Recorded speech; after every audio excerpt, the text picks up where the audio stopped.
Warning, the following broadcast is offensive, marginally funny, and contains no educational value whatsoever. It is intended for immature audiences only. Welcome to another edition of That Riot Show. This is your host, Big Fat John. And Judo, Larry M. You ever see a steam pipe when too much pressure builds up in a boiler or something? What happens? Are you saying that's a pipe over there? Yeah, that blows off steam. Relief valve. The relief valve. Phil's an engineer. He understands. Has a relief valve.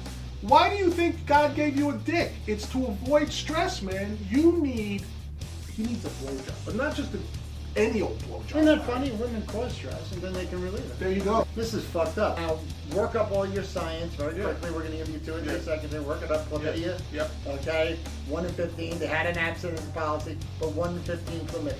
Yep. Go. I'll tell you exactly what it is from a scientific standpoint. I'd be happy to. You know what it is? You can't stop teenagers from fucking. This is fucked up. I know I'm getting old. This very week, I've sat on my balls twice. This is fucked up. Unfortunately, on this visual medium, you have to put up with this. Look at this. See?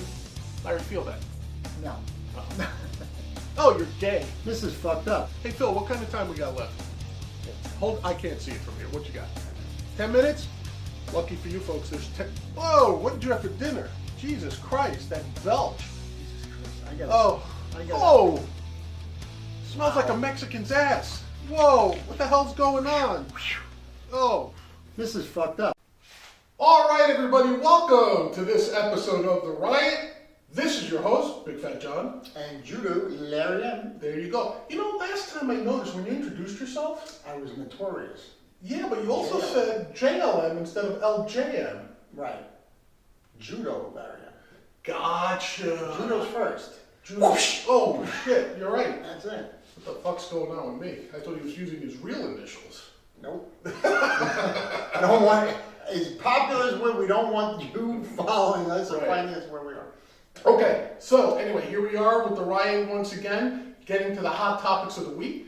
But before we do any of that, it's time, as always, to get to the pimping of the show, which means go to thatriotshow.com, thatriotshow.com for all your riotous needs, past episodes, Larry, links, blog posts, everything. Going back, what did we say last time? 7 years. Yeah. 7 years. 7 years worth of crap on that site. Go check it out. 7 years of mindless banter. Mindless nonsense, but it's 7 years worth, so it's got to count for something, Larry. It is an interesting body of work. To say the least. All right, so go to thatriotshow.com. Also, you can find us on social media, at least for a little while. They're always threatening to kick us off, Larry. Yeah, I don't understand this. How come we're a hate show? We'll figure it out. But anyway, Facebook.com/thatriotshow. Facebook.com/thatriotshow. So for as long as we're there, you can find us at that location. Another place you can go find us, Twitter. Twitter.com/thatriotshow. Twitter.com/thatriotshow. @thatriotshow if you're just doing the @ symbols in the tweet. Send us your comments. Tweet at us. It's always welcome, Larry, on Twitter. Go on Twitter. Argue with this person if you dare. If you dare. That's the only way I'm putting it. Dare to be different. Okay. There's a reason why this person has been blocked By a lot of people. by a lot of wimps. Yeah. Pussies. Anyway. All right. So now that we got that out of the way, Phil, I'm going to have to ask you to do the Scrollo podcast, please. Scrollo Podcasts by Phil. Go to your favorite podcast outlets, everybody. That could be iTunes, Stitcher, Spreaker, SoundCloud, Mixcloud, anything that basically has a podcast, you'll find us on.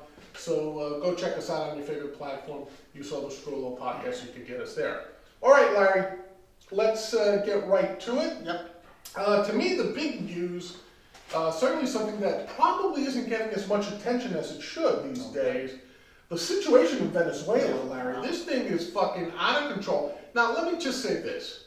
Predictably, it's out of control, Larry, because of this whole socialist nonsense. Right. Going back to Chavez. Hugo Chavez. Now it's Maduro's show down there to run. Yeah. And literally, this is a study in our lifetime, in our generation, Larry, of what happens when you have socialism as your main socioeconomic system. Really not pretty. And when you look at what's happening, it's so layered and so interesting to see what's going on. First and foremost, you had an economic collapse. Right. Really, their monetary system is for shit. Inflation is something like 1,000% a week. Horrible economic conditions. Right. People are starving, literally starving. They're trying to escape Venezuela. They're trying to get out of the country altogether. People are boiling tree bark for any sort of food. Yeah.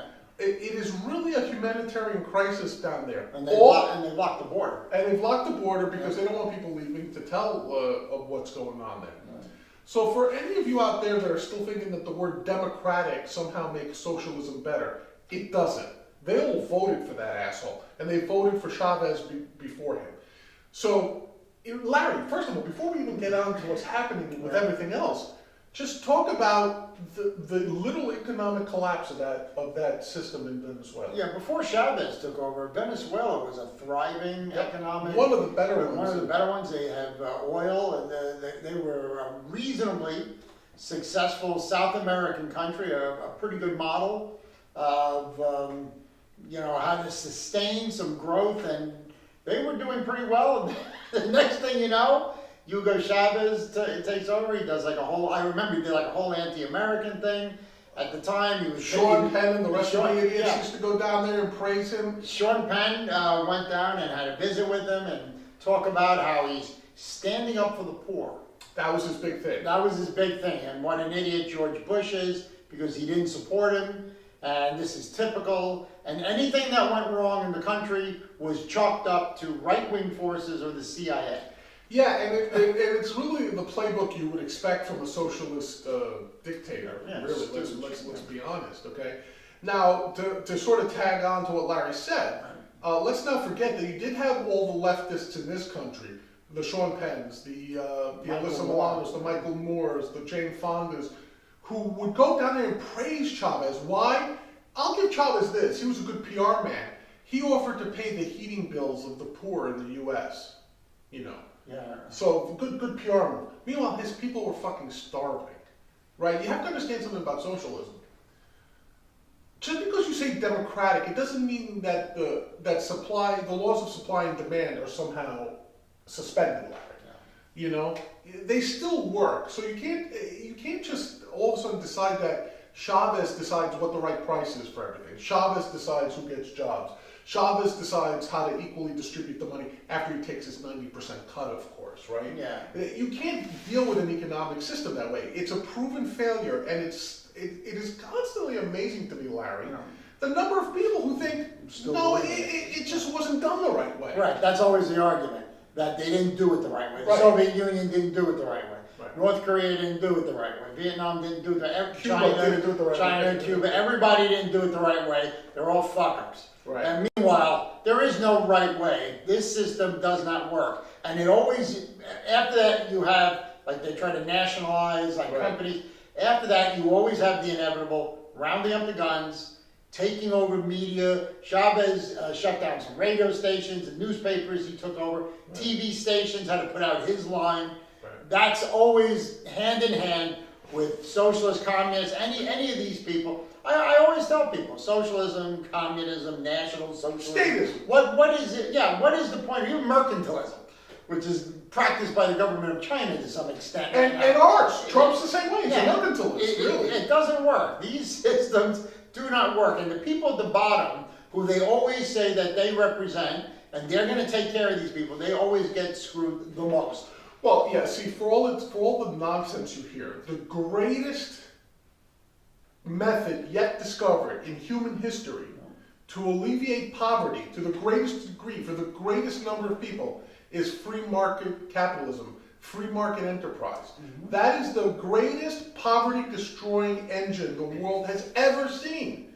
You see, the reason people get all, socialists get all worked up is because they still see that there's ultra-rich, there's ultra-billionaires, and they say, well, that's unfair. What they don't see, though, is that the poverty rate globally has plummeted to the lowest it's ever been. And it's largely, if not entirely, due to free market capitalism. Absolutely. Okay? Capitalism right now is pulling literally hundreds of millions of people out of poverty in India and in China. Sure. In these countries, I mean, look, there's the usual growing pains in these countries. That, maybe their pollution problems are worse or something. I understand their carbon footprints are pretty big, but for what it's worth. But the point is, what you said is absolutely right. I'm constantly amazed by the people who, and now you have like AOC has been elected. Well, she's an idiot. And she's an idiot, and this is enough now. Like her Andy Warhol minutes are up. Oh, well, by the way, she's an idiot. She has yet to comment on Venezuela, right? She's commenting on how Netflix did a good job of putting her in a movie about socialism in the United States, about democratic socialism. She's yet to comment about Venezuela, okay? Yet to comment about Venezuela. Because what are you going to say about Venezuela in a positive light? And here, to sort of further what Larry said, to further what we said, not only is the economic system in ruins, society in itself is in ruins. The Venezuelan army is firing on its own people right now. They're ramming people with Humvees. They are using tanks to shoot at their own citizenry. Helicopters doing like Apocalypse Now runs, just generally, one of the people caught this on their cell phone video of a helicopter just randomly strafing a village in Venezuela. Well, okay? I saw today the Humvee thing. Yeah, just running right over at the border. Yeah. Like to disperse them and like indiscriminately just running like you would think they were bowling pins the way they were going. It's really frightening. And this is all the stuff that the socialists said won't happen. Right. This only happens when like some right-wing dictator is. And by the way, it also goes to show you what you fucking faggoty liberals always talk about when it comes to gun control. Larry, who needs an AR-15 with more than 10 rounds in it? You don't need an AR-15 to shoot a fucking bear when you go hunting. Joe Biden says all you need is a double-barrel shotgun. Well, what's next if we follow the Second Amendment, Larry? Rocket launchers for anyone? I guarantee you, the one thing the citizens of Venezuela wish they had right now, even ahead of the food they haven't had for the last 6 months to a year, is fucking guns to fight back and fight for their freedom. All right? Like Larry said, the first thing Chavez did, he took over the radio stations, radio and TV. That was the first thing he did. The second thing he did is, 7 years ago, he rounded up all the guns for the security of the nation. Wow. And now all these poor fucks, Larry, they don't have any way of fighting back. They've locked the borders, as you said. People can't flee north. They can't get out of this shithole now. And they're being gunned down by their own army. So all you assholes, just keep in mind, the first thing Chavez did, he took over the means of communication, radio and TV. What does that correspond to? Our First Amendment. Then he took all the guns away, so the citizenry couldn't fight back, couldn't protect themselves. What does that correspond to, Larry? The Second Amendment. Do you see how wise the founders were? 1 and 2.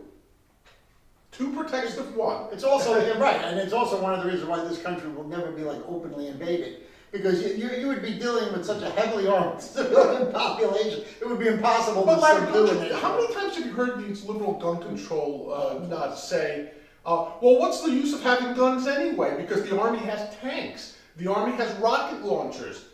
People who say that are just ignorant of what it takes to subdue your own populace. Right. If those poor cocksuckers in Venezuela had handguns even, if they had rifles, if they had shotguns, if they had AR-15s, if they had Kalashnikovs right now, do you think it would be as easy for Maduro to trot out these guys in Humvees, to run them over, to shoot them on strafing runs if he knew there are helicopters flying?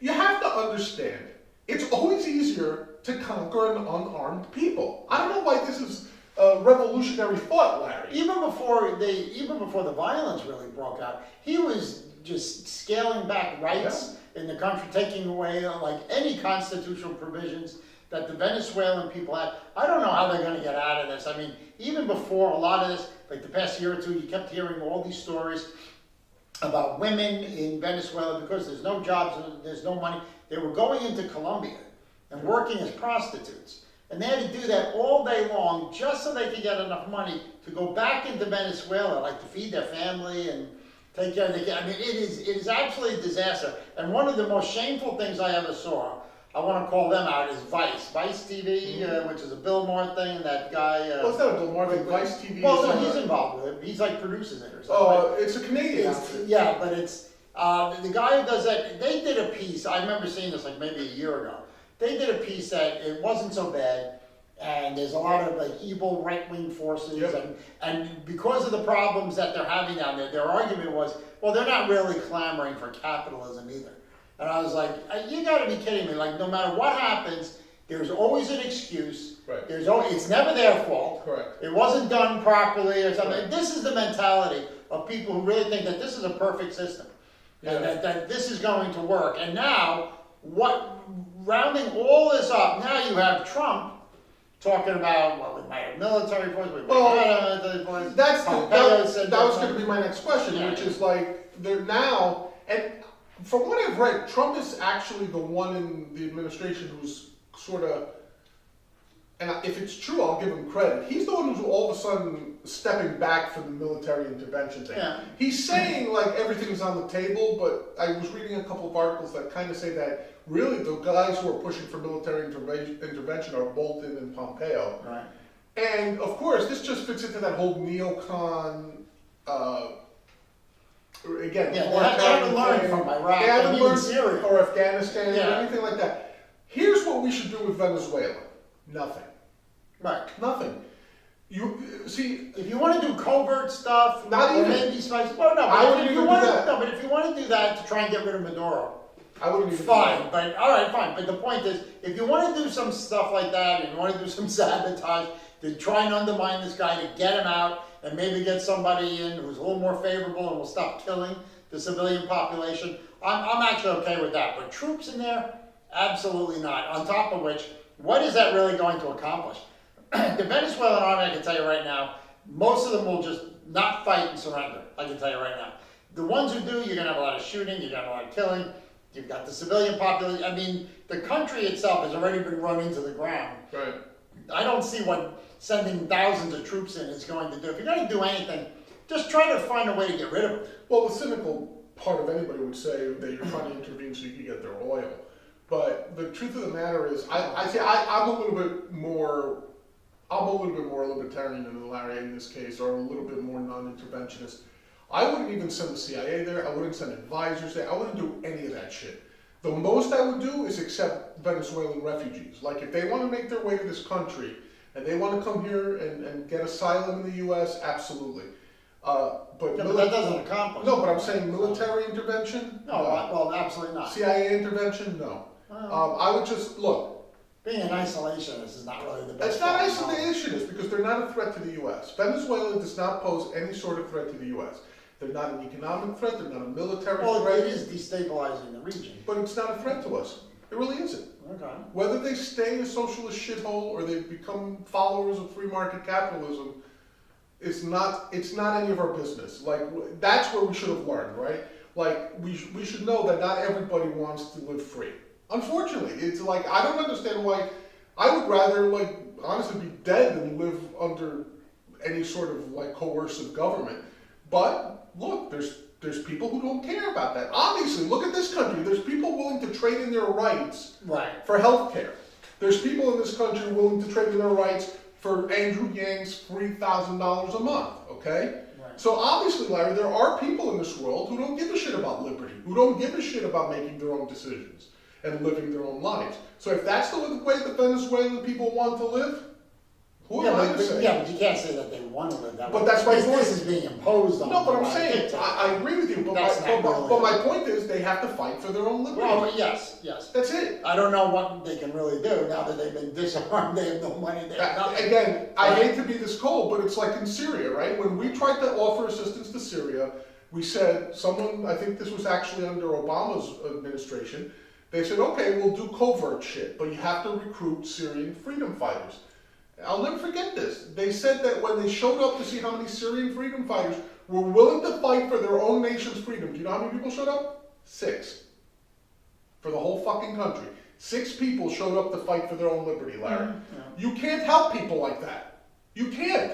And it's the same thing in Venezuela. Well, especially in countries like in the Middle East where they don't have a tradition of democracy or they're savages. But it means nothing. That's what it comes down to. Like in some of these countries, like even when they have elections, they vote for the religious fanatics. Yes. Who will just tell them what to do, right. You know, and base it on some version of the Quran or something. So, but in Venezuela, you know, like I said, unless you're going to try and get rid of Maduro, then don't. But definitely don't send troops in. Yeah. I don't see what that I don't see what that will. I mean, there is diplomatic. I'm sorry to see these people being wiped out like that, but I don't want to see that either. That's why I'm saying I would accept refugees. Like if Trump starts spouting some shit like we don't want Venezuelans in this country because they're all rapists, that's bullshit. You know, if those people make it to our borders and they want asylum, and unlike Trump, I don't want to charge them $50 for asylum like he wants to do, that asshole. Right? But my point being is if they make it to our borders, they should be allowed in, okay? Yeah, absolutely. And asylum seekers should always have a spot here. But I wouldn't intervene militarily like Bolton and Pompeo seem to want to do because literally it's another Vietnam. I'm tired of saying it. We said it about Afghanistan. We said it about Syria. We say it about all these places, Larry. It's another Vietnam. They're not a threat to us. Nobody down there is a threat to us. Mexico's not a threat to us, and they live in some Sodom and Gomorrah bullshit down there, right? It's not even like there's rule of law down there when you go down to Mexico. There's it depends on what your definition of threat is. Yeah. I mean, they're fast tracking, greenlighting everybody who comes through into our country. 90% of the drugs that come into this country come through Mexico. Well, I don't care about drugs because I'm for legalization of drugs. But there's no military threat from Venezuela. Zero. Oh, no. There's no economic threat from Venezuela. Zero. Okay? So why would we get involved? Like, I know Larry's trying to sort of not be involved, but get involved by saying, let's throw the CIA in there if you can get rid of Maduro. I kind of get that. Yeah, but that's minor involvement. No, but I'm saying I wouldn't even go that far. Like, I would venture but then you'll be stuck with him. I don't care. Oh. I don't care. I don't care. Like I really don't. Like, did it bother me that yeah, he was a pain in the ass, like, politically, but at the end, what did Cuba being communist all these years accomplish against us? Nothing. Florida, guys in Florida lost a place to go gamble. That's it. That's it. They lost the Cuban casinos. Go to fucking Vegas. Go to Atlantic City. Go to Aruba. Go to Aruba. Really, seriously, what was it about Cuba that was a threat to us? Like, especially after the Russians took over. After the Soviet Union fell, nothing. It became like a minor split. Right? So I view Venezuela the same way. First of all, they can't stay socialist under these conditions. They're starving. Eventually, those people, if they had to, are going to rip Maduro's throat out with their bare hands. Eventually. And that's how you get to where you need to be, to appreciate liberty, to appreciate living your own life. So I would stay away from Venezuela under all costs. I would be very wary if all of a sudden you hear, oh, Venezuelan terrorist working for Maduro was found in New York trying to plant a subway bomb or some shit. Like, I don't usually go for this shit, but this is where some Alex Jones shit comes in. Because if all of a sudden you start hearing about Venezuelan insurgents, Venezuelan spies, Venezuelan saboteurs, then something's up. Because Venezuela is oil rich. Oh, yeah. Okay? Having them as a U.S., as our 51st state in Latin America or South America would be something very profitable for us. But I'm not even going there now. But I mean, I really think stay the fuck clear of Venezuela. Okay. Seriously. Well, I think get rid of them. just don't. But you know what? I don't worry about military intervention. I really don't. The one thing I am absolutely convinced of is Donald Trump will not use the military to solve problems. I'm absolutely convinced on that. Unless we're attacked directly, like when Kim Jong-un said there's missiles that can hit the West Coast or something stupid like that, or he was going to bomb that island down in the Pacific or whatever. Yeah. Unless it's something like that, the one thing I will say about this knucklehead is he has zero interest in starting a war, sending troops out, zero. Well, I am absolutely convinced that this is a guy who thinks he can sit down at a table with anybody until they screw him in a deal. Bullshit you, and that's it. Like, for instance, like even well, I won't talk about it. I don't want to go off on another tangent. But I think he thinks he can just sit down and talk to anybody and hammer shit. Well, yeah, I was going to say the one thing you have to worry about is if 2020 gets closer and he's behind in the polls. Yeah. Then he might send the army down to Venezuela. Yeah. You know what I mean? Because I think he does anything to win. I still think Trump thinks this is all a reality show. He thinks this is a game show of some sort. Because I don't think he ever meant to be president. We said that all. Yeah, we've talked. But anyway, okay. So the next thing I want to talk about, Larry, is again something that bubbled up again in the news. So in recent days, a lot of folks are being kicked off of Twitter, and as you can imagine, being kicked off of Facebook. And as you can imagine, most of them, if not all of them, are right-wing / conservative / alt-right, if you want to think of it that way. So Alex Jones, Cernovich, I think, got kicked off. Laura Loomer got kicked off. Milo Yiannopoulos got kicked off of Facebook. And the reasons Facebook give is that they don't want haters, people engaging in hate speech and violence on their platform. Now, we've said this before. Facebook is a private company. They can do whatever the fuck they want. But it is disconcerting, not as a matter of legal principle, Larry, Right.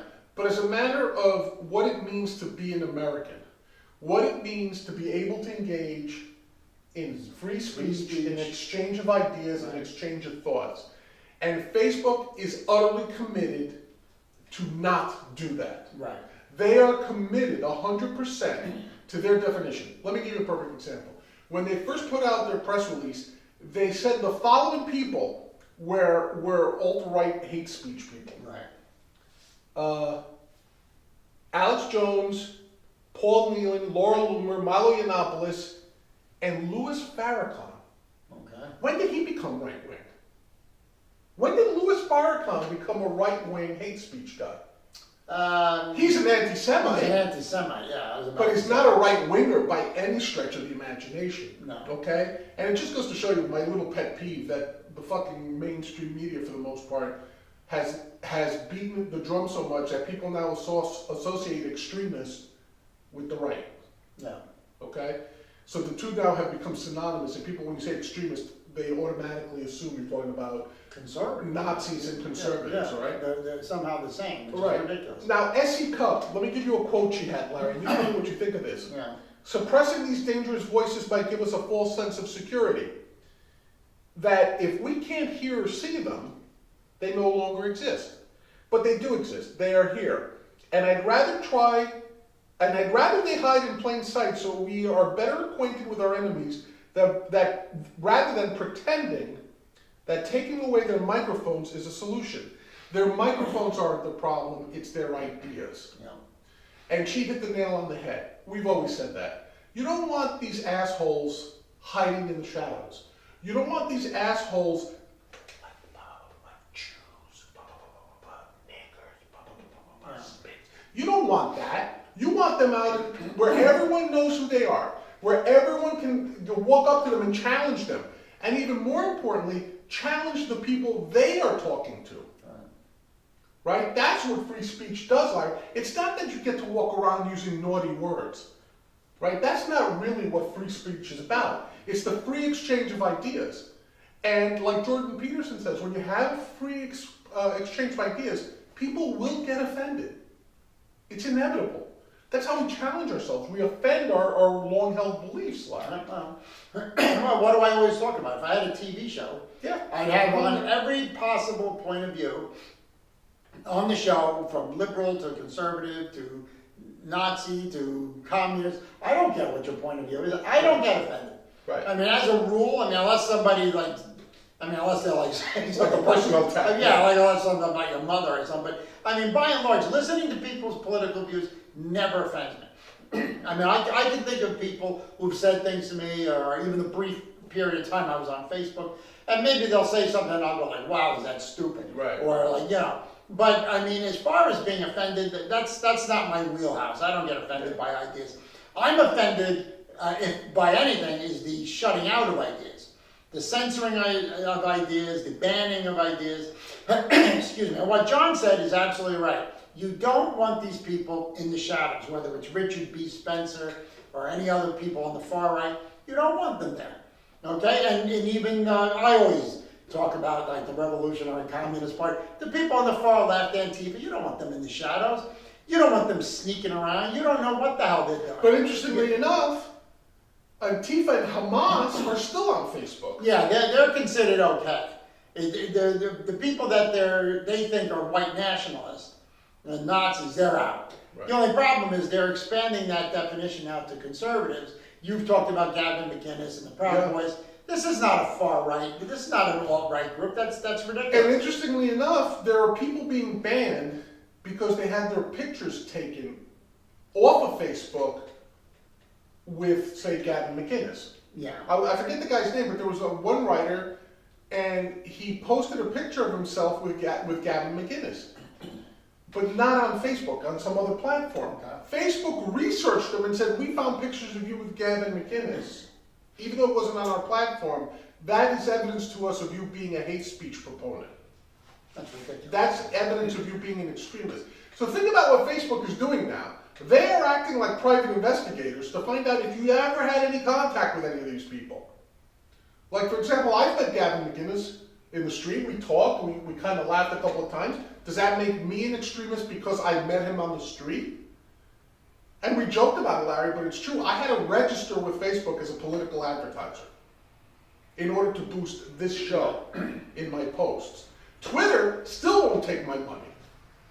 Twitter thinks that I'm a hate speech provocateur. They won't take my money so you guys can see when we've posted a new episode. So you guys can see when we're doing a segment that Phil loves so much. Don't worry, Phil, I got you on this one. Okay? That's what we're talking about here. And really, Facebook, your Antifa's okay? Yeah. See, that to me is even more mind-boggling. Like, if you wanted to be a rated PG or G level sort of, PG-13, that's fine. But you're telling me that Hamas, the people who lob rockets at Israel, they're not a hate group? They're not an extremist group? You're trying to tell me that Antifa, the guys who wear black hoods and wear like spiked gloves and chains and baseball bats at their rallies, they're not a hate group? They're not inciting violence? They're not dangerous people. Even the Charlottesville thing, that got so much attention that the white nationalists, he ran over that woman, Heather Heyer. Some of the so-called counter-protesters, the Antifa people, the Revolutionary Communist Party people. One guy was caught with a Molotov cocktail. Right. One guy had some kind of bat or piece of wood with nails sticking out of it. Some other guy had a chain and a bottle and something else. And these aren't dangerous people. I understand the white nationalists are assholes. Right. But you got to be kidding me. Look, if you're going to do something like this, at least have the consistency. Yeah. To say, okay, you know what? All these people John read, they're out. Okay. I don't think that's the right thing to do, but let's say you're doing it. All right. But then you have to say Antifa's out. Right. The RevCom is out. Right. Some other radical left-wing groups that are out there. You have to say that these people are out too. You don't think they're not out there espousing hate and violence? Of course they are. Their entire lives revolve around just hating other people and hating their fellow Americans, quite frankly. Just anybody who has like a different point of view than they have. It's absurd. So, Facebook is a piece of shit. They are, and what's even worse, this sort of nonsense is expanding to allowing people to make a living. What do I mean by that? There are banks now that refuse to do business with certain people based on their political beliefs. There are entire states' attorneys general, like here in New York. The insurance agencies here in New York, if they do business with the NRA, are banned from having licenses in New York, or they're under review by the Attorney General, okay? That is literal government strong-arming based on political views, not crimes. Right. Not crimes, Just based political on the worldview. Yeah. Okay? So, Governor Cuomo here in New York, that fucking shithead doesn't like the NRA. He has said, my job is to put the NRA out of business. My goal is to make sure that if it means choking off all their money sources, we're going to choke off all their money sources. You can't get a PayPal account, Larry. So a lot of these guys like Gavin and Milo and Alex Jones, right? They'll say, okay, kick us off Facebook. We built our own websites. Our own people can come. They can donate to us. They can pay subscription fees. And that's how we'll get by. Guess what? About a week after they set that up, PayPal said, we're not going to take your business. We're not going to take So how are people going to send them money? And some other, like Patreon is another one. They decided to get rid of all their right-wing hosts. Arbitrarily almost. Do you know what I mean? Yeah. So not only is it just, oh, it's private, it's Facebook, I get it. But you're literally now trying to prevent other people from earning a living based on their political beliefs. And I have to ask you something. If you're Zuckerberg at Facebook, if you're Jack Dorsey at Twitter, or if you're any of these other assholes that run these companies that all of a sudden seem to have left-wing morals, it's like, really? That's American to you? Preventing someone from earning a living? Again, not for any crimes, but because you disagree with them. That's fucked up, no matter how you slice it. Oops, sorry. That's really fucked up. They're treating it like mental crimes. Like Yeah. they just don't want to hear your ideas. Thought crimes. Thought crimes, yeah. 1984, George Orwell. Thought crimes. There you go. So, look, but it's another reason why I'm glad I'm not on Facebook or any of these things. The people, I mean, think about it. Why would I even enjoy any of this? Why are people on these stupid things? Well, because it gives them a sense of amplification. It gives you a chance to, like, it's like shouting at the town square or something. I'm not going to sit here and say that I don't enjoy it or that I don't get any. So it's great promotion. There's the concept of going viral and all that fun stuff. But the truth of the matter is, these platforms are becoming unmanageable now because unless you become a clone of their left-wing echo chamber, you're fucked. You're just fucked. Yeah.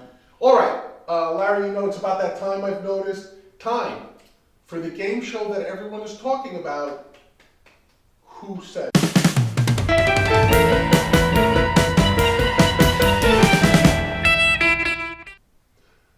Yes, folks, it's time for Who Said It, the game show, the king of game shows, Larry. The king. Or for those of you that don't wish to be so heteronormative, the queer queen of game shows. I like that much better. Yes, more inclusive, whatever. All right, Who Said It? This week's contestants, Larry. Okay. You know him as the stovepipe hat-wearing man of the 19th century, Abraham Lincoln. Honest Abe.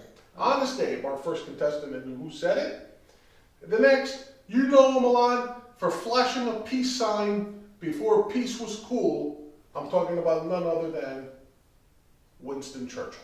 We must defeat the Nazis. All right, Larry, so you got it. Go ahead. Lincoln versus Churchill. Who said it? Let's start off with the first quote.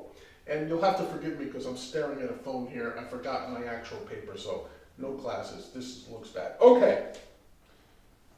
Who said it? Churchill or Lincoln? Every man is proud of what he does well, and no man is proud of what he does not well. Who said that? Lincoln or Churchill?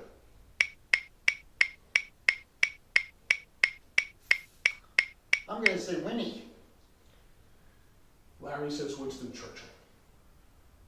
Incorrect. That was, in fact, Honest Abe with a little bit of philosophy around human nature. All right, the next quote. The mood and temper of the public in regard to the treatment of crime and criminals is one of the most unfailing tests of the civilization of any country. Who said that? Winston Churchill or Honest Abe?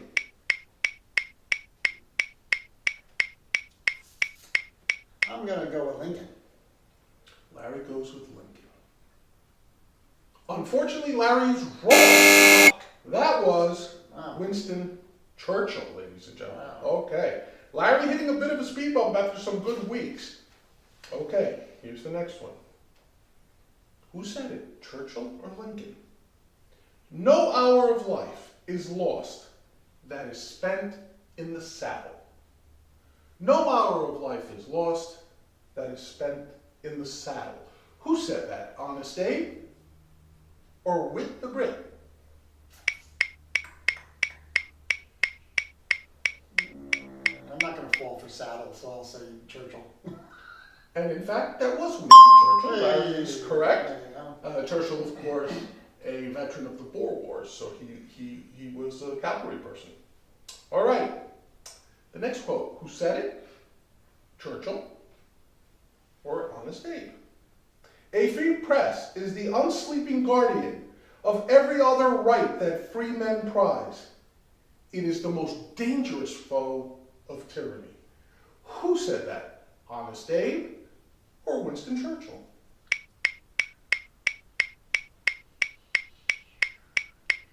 I'm going to bet $5 on Abe.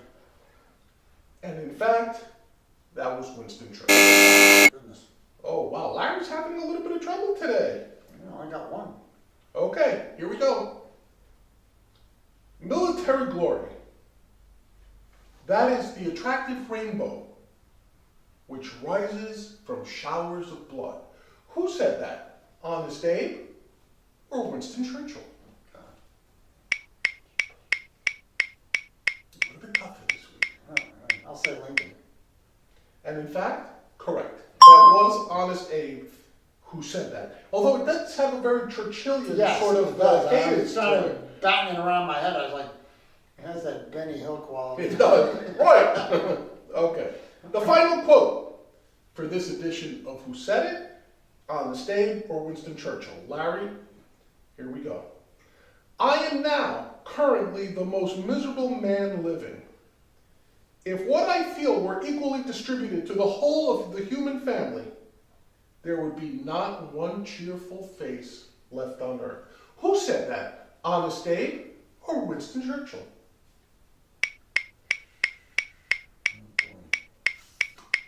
I'll go with Abe. Larry goes with Honest Abe. And he is correct. That was, in fact, Abraham Lincoln. So, Larry, let's give Larry a round of applause. A little bit of a rough ride this week I rallied. on Who Said It. But it goes to show you that great leaders are really men of a lot of issues, Larry. Yeah. Both Lincoln and Churchill, leaders of their nations in times of horrible war. When you think about it. Times, yeah. Churchill really single-handedly pulled Great Britain from the ashes of defeat. I always said he was the greatest human being of the 20th century. He might have been. I mean, he was a little bit of a piece of shit too. Like in some of his beliefs, he was a little bit of an anti-Semite, and if you look, and Lincoln, of course, going through the bloodiest war America has ever participated in any time, the Civil War. And a lot of people, yes, he was a great leader, but a lot of the stuff he did wasn't just for the pure morality of ending slavery. A lot of the stuff he did was just to teach the South a lesson. Yeah. And it was. And that's okay. And that's okay too, I guess. Because they had a lousy wrestling organization. Plus, we're Southerners. Who cares about Southerners? They're all rubes anyway. They're all going for Trump, as it turns out. All right, but that was Who Said It. Thank you, Larry, for playing once again.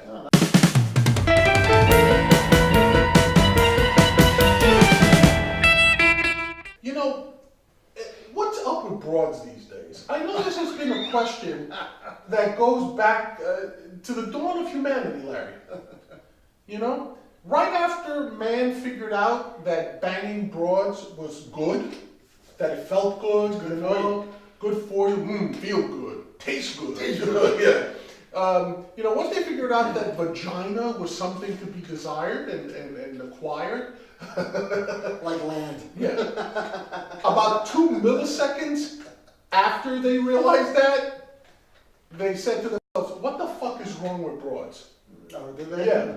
I think the caveman drew it in some, what are those caves in France with all the drawings? I forget what the name of them are. Yeah. The frog caves? I don't know. But whatever it was, about 2 seconds after they realized clam was good. It was like, what the fuck is going on with these broads? Anyway, so let me just find some things, and the only reason I thought of this, Larry, is because in looking for topics, these were sprinkled all over these quotes, like recently, okay? Okay, go ahead. Here's the first one. Game of Thrones, right? No. Everybody loves Game of Thrones, exciting thing. Sophie Turner, Sansa Stark, says she was pressured to lose weight while filming the HBO series. Okay. Imagine that, an actress who in part plies her trade on her looks. She was pressured into losing weight. She's complaining about that. Halima Aden, I hope I'm pronouncing her name right, becomes the first model to wear hijab and burkini in Sports Illustrated. Now, think about this for a moment. When you say what's up with broads, okay?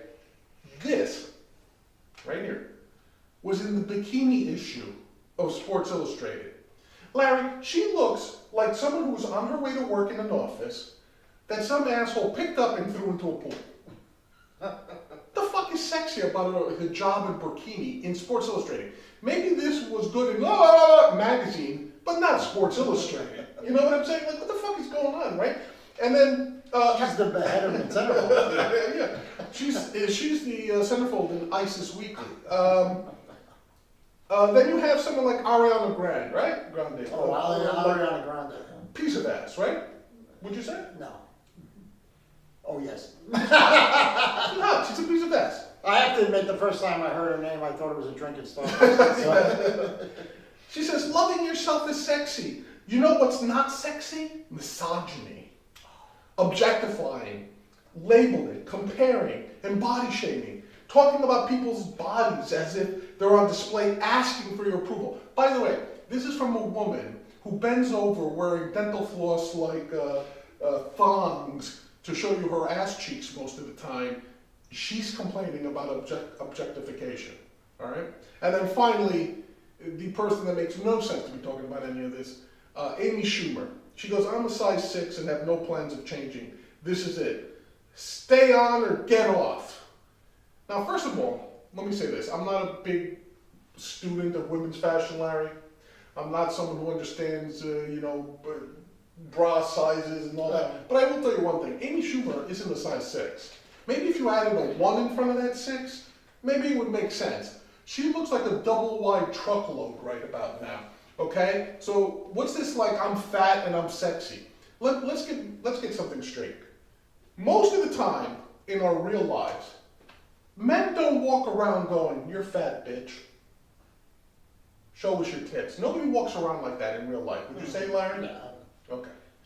But keep this in mind. If you're going to be in the bikini issue, the swimsuit issue of Sports Illustrated, Right. If you're going to be a singer/model, if you're going to be a TV actress, especially one portraying a hot woman, okay? Guess what part of the requirements are? To be hot. To be attractive to whoever finds you attractive, right? Right. Yeah. For women in that position to come out and say, why are you body shaming me? Yeah. I'm not fat, I'm full figured, or whatever the fuck they say.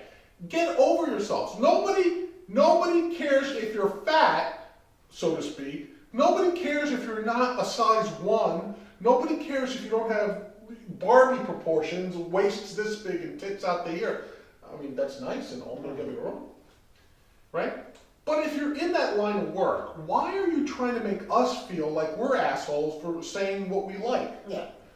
Right? You're doing a specific job, and your trade is completely kaboom. You're just whatever you look like. So you know what?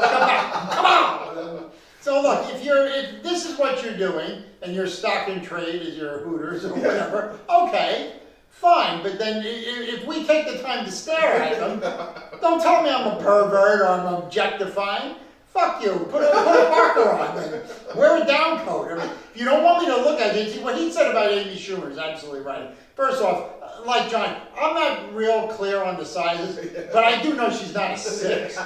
Maybe a 12 or 14, like something like that. But, she has a movie out called I Feel Pretty. And I actually saw like the last half hour of it once while channel surfing. And at the end, she does a whole speech while she's like a fat pig. And all right, fine. So she's trying to make a point. She's trying to be like Miss Feminist or whatever. But look, if you're going to be like Ariana Grande or that Miley Cyrus who's always sticking her tongue out, she thinks she's fucking Gene Simmons, like whatever you're doing, if you behave a certain way, if you do that, then people are going to perceive you that way. Yeah. It's laughable to me. Like sometimes you hear porn stars talk about like, how dare you think like if you meet me, you can fuck me. You can fuck me. Like, what would give us that idea? What would give us that idea? Your membership to Mensa? You don't do anything else.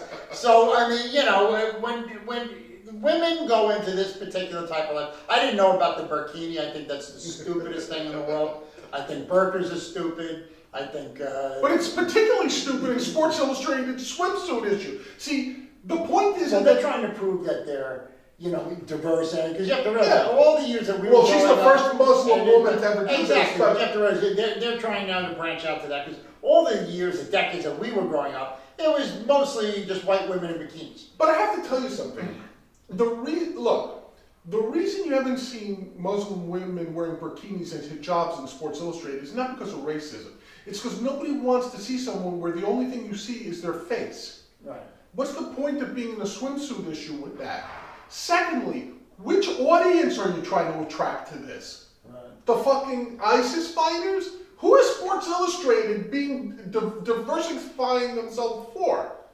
Guys like me and Larry and Phil, they don't give a shit about women in bikinis. Who are you? See, that's when you know you've reached peak nonsense. When they're also giving themselves coverage. Right, when you're diversifying for people that want no part of you. Like, for example, if you said, like, I understand if someone said, look, we have to have a black model in a bikini because 15% of our audience are African-American men, maybe even more. They find this sort of thing attractive or whatever. Right. Fair enough. Fine. And quite honestly, you get a Tyra Banks in a bikini when she was still under the age of 1,000. She looked pretty hot, okay? But what's the point of a burkini and a hijab in Sports Illustrated? And it's not against the burkini. I guess Muslim women, they have to go to the beach too. Fair enough. But that's their religion. That's but their like I said, but they're giving themselves coverage. Because if they want to avoid criticism that you're only showing traditionally Western women in bikinis with their boobs hanging out, whatever. Now if you branch it out to this, you get to say, well, look, we put it in, even if you know it's a It's a disturbing trend because look, a couple of years they started with the fat chick, Ashley Graham. That goes into it. Now she'll say I'm full figured on this. You're fat. Now some people still find you attractive. Whatever. Okay. But the point of the matter is that's not what Sports Illustrated is about.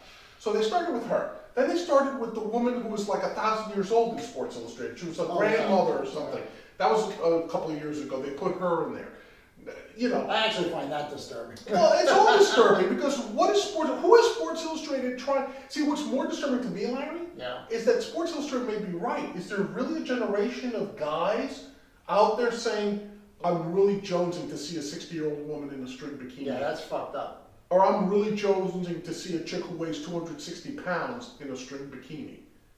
Look, man, I'm the last person to be joking on anybody about being overweight, okay? But the truth of the matter is, I'm not bent over, Larry, in a thong banana sack, just well, bent over doing he does, but cheesecake. not on the show. That's just for Larry. That's just for. But you get the point. Yeah, absolutely. It's ridiculous. And so, look, if you're going to be in any type of sex work or anything where you're showing skin, look, realize that in the context of what you're doing, that's it. I mean, I could understand, if like Meryl Streep said this, or Glenn Close, or like somebody who's like a serious actress, and they don't want to be thought of as just a piece of ass. No, I mean, then I can see that, because these are smart people, and they work hard, and they're doing real work. But if you're going to run around in a bikini, or who's that Upton, the one who's married to the baseball pitcher? Upton, I mean, look, I saw her in like some movie briefly. She has no talent to act, or her entire thing is her huge boobs. The only thing is, I think she knows it. Yeah. And I think she's relatively cool with it. She's and I think her baseball husband, I think he's okay with it too. And she's always 2 cheeseburgers away from just becoming like Amy Schumer. Yeah. Okay, but at least she's on that. Okay, listen, without further ado, I hate to cut so abruptly, but it's time for the second segment of the show as we end today's episode on the Douchebag of the Week.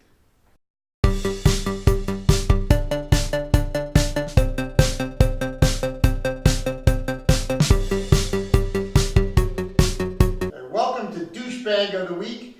This week's douchebag is somebody who was actually the Republican presidential nominee in 2012. I'm calling out politics, George Hamilton of politics, Mitt Romney. If you don't know George, look him up. He always had the tan, the dark hair. George Hamilton, he always looked ridiculous. I'm talking about Mitt Romney, real name Willard Mitt Romney. The GOP, he ran in 2008. I was annoyed with Mitt Romney like right away. He seemed like a guy, no seriously, he seemed like a guy who would just say anything. Right. He would just say anything. Then you started hearing from the guys who were running against him at the time, Giuliani, Huckabee, some of these other guys who said, he'll just say anything. He's like the most fake guy in the entire world. So then, if you remember at the time, the Republicans kept jumping from candidate to avoid giving him the nomination. No, seriously. So then, in 2008 they wind up with McCain, but in 12 they wind up with Romney. Romney runs what I consider to be one of the worst campaigns, totally phony. And I was rereading some articles from Republican operatives at the time who talked about Mitt Romney is like a real phony and a fake. And as John always used to say, he's pretty much a Democrat. I mean, he's kind of like White Obama. What do you call him? Obama light or white or? Well, he was governor of Massachusetts. He started the whole single-payer health care in Massachusetts. So Mitt, to me, has always been like an incredible, just phony baloney. And the worst Mitt to me was, Donald Trump is running in 2016. Now, look, obviously, John and I not a fan of Donald Trump, right? Okay. Mitt Romney says some stuff about him at the time about he's terrible and he's this and blah, blah, blah. Then, after Trump gets elected, he meets him for dinner and he's basically begging him for a job. He wants to be Secretary of State, something like that. So he doesn't get it. Right. So he disappears for like a year or two and then he runs for Senate out in Utah or whatever. Okay. And he wins. Okay. So now he wins. So now he's back in politics, but now he's trying to be kind of a needle to Donald Trump. Right, so he's got nothing good to say. Huckabee Sanders, the woman who was the spokesman, she went after him, and there's been like a little bit back and forth. And now, just recently, after the Mueller thing, then Mitt Romney comes out and he talks about what horrible person. That's what he said. He said, a horrible person Donald Trump is.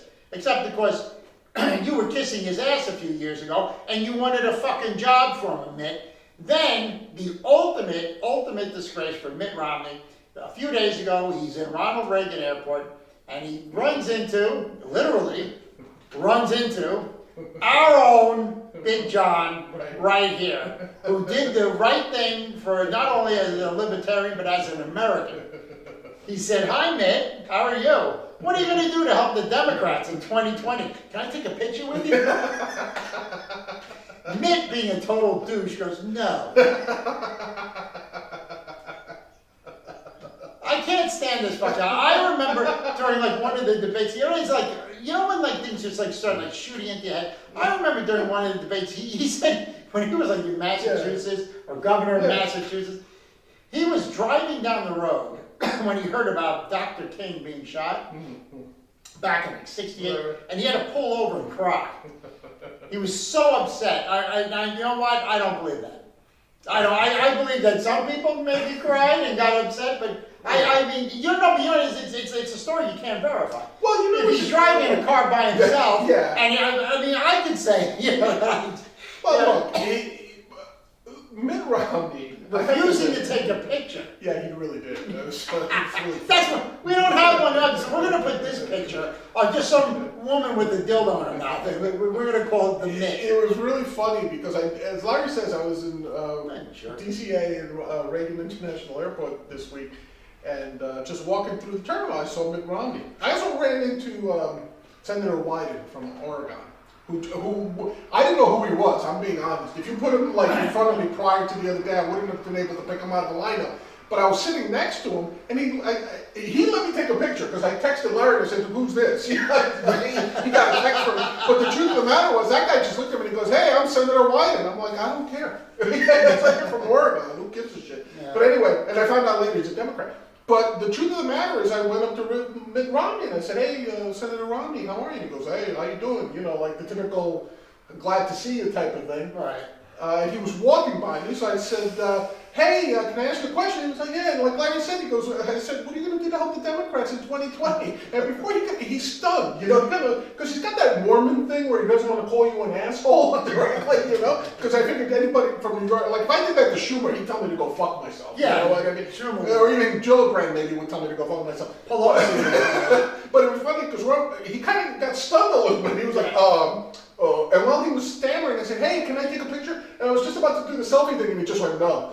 And he just took his roller, and he kept going. And I was like, "Oh, Larry's gonna love this." That's my first thought. Because I guarantee you, if he had said yes, his picture with me would be on that screen behind me, and we'd be doing like dildos, who's the guy that, Perez Hilton, like I'd be drawing dildos going in and out of his mouth.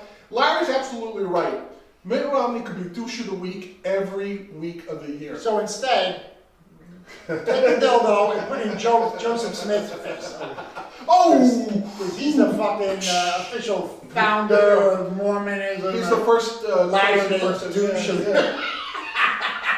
He found some plates that only he could see. Yeah, you have to go to Missouri to understand all this. Whatever. They're almost stupid Scientology. Yeah, it's nuts, but whatever. But Larry, good douche of the week. Thank you. I don't like Mitt Romney. I didn't vote for him. But what's really nuts about him is he really is a nice guy in terms of his mannerisms. Like he never gets mad. He always seems impeccable, right? Not a hair out of place. Well, that's why I'm talking about George Hamilton. Good-looking George guy. Hamilton, all year tan. Yeah. He had the black hair and the gray temples. It was absurd. And I really do think he cares about people in the sense that I don't think he's like an asshole in that way. But he is really one of the most insincere people you've ever seen. But you are an asshole if I run you into the ground, then you went in and let you, can I have a job? Yeah. And then you don't give me the job. Yeah. Then I get another job, and he's a senator from Utah, and then I start calling you a horrible person. Yeah. Well, I wanted to work for you. I was willing to lick your ass for it. Well, I think. Look, I don't fault him now for saying he doesn't want to support Trump. I get that piece. I mean, in that sense, I wish more Republican senators were like Mitt Romney, that they would stand up to Trump. And you took a real backlash from him. Even Rand Paul went after him. Yeah. It's really weird. But okay. You suck, Mitt. Joseph Smith. All right. Halloween. Fucking ass. I don't even know what he's talking about. But anyway, all right. It's their belief system. Everybody gets their own planet. Did you realize they put out a thing, the Mormons? That's actually not true. They're putting out. It used to be every person is going to have their own planet, but it's all right. Look, let's end it right there before we say something really nasty, as if this wasn't nasty enough. Yeah, all right. Fuck you. Until next week when we do this again. This has been your host, Big Fat John. And Drew Larry. See you later, bitches.